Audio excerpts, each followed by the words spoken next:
Hello दोस्तों, आज की इस क्लास में हम लोग क्वाड्रेटिक इक्वेशन का एक ऐसा क्वेश्चन सॉल्व करेंगे जहां पे मॉडुलस गिवन होगा। मॉडुलस में बच्चों को थोड़ा सा कंफ्यूजन होता है, जब जैसे ही मॉडुलस आता है क्वेश्चन समझ से पार हो जाता है। लेकिन हम इस क्वेश्चन को करेंगे, ध्यान से करेंगे, मेरे साथ बने रहेंगे और क्वेश्चन समझ में आता तो लाइक जरूर कीजिएगा, मुझे फॉलो भी कर लीजिएगा। इस तरह के और भी अच्छे अच्छे क्वेश्चंस को देखने के लिए, उनके सॉल्यूशन को समझने के लिए, ठीक है। तो क्वेश्चन में हमें इक्वेशन क्या गिवन है जरा देखते हैं।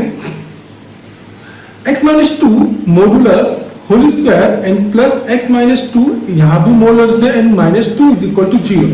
क्वेश्चन को सॉल्व करने के लिए हम लोग लेट करेंगे modulus x minus 2 is equal to y, ठीक है। और तब हमारी इक्वेशन सिंपलेस्ट फॉर्म में कन्वर्ट हो जाएगी y square plus y minus 2 is equal to 0, ठीक है। अब इस क्वाड्रेटिक इक्वेशन के आप फैक्टर बहुत इजीली कर सकते हैं। यहाँ पे मैं इसको डायरेक्ट सॉल्व कर देता हूं तो y मुझे जो y की वैल्यू मुझे मिलेगी वो 1 एंड -2 मिल जाएगी, ओके।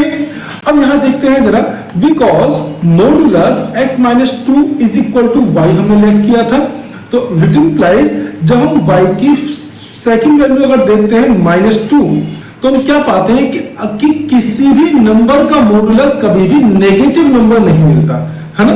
ये आप अच्छे से जानते होंगे, किसी भी नंबर का मॉडुलस कभी नेगेटिव नंबर नहीं मिलता।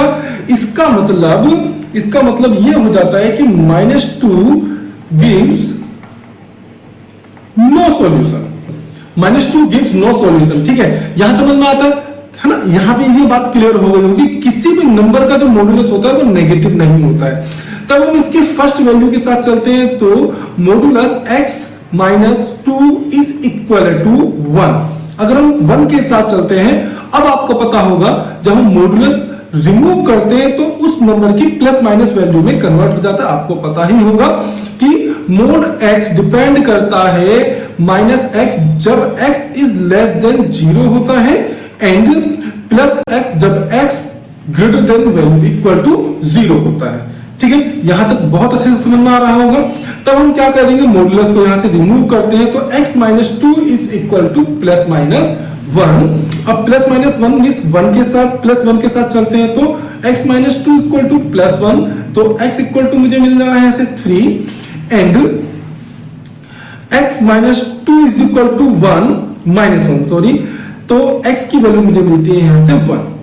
तो x की मुझे यहाँ पे दो वैल्यू मिल गई है, क्योंकि हमारी जो इक्वेशन है वो ऑलरेडी x वेरिएबल के साथ है, तो ये जो x की वैल्यू है यही मेरी इस इक्वेशन के रूट होंगे।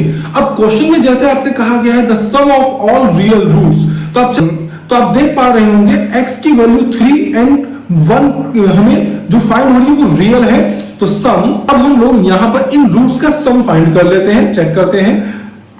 सम of the root 1 plus 3 is equal to 4।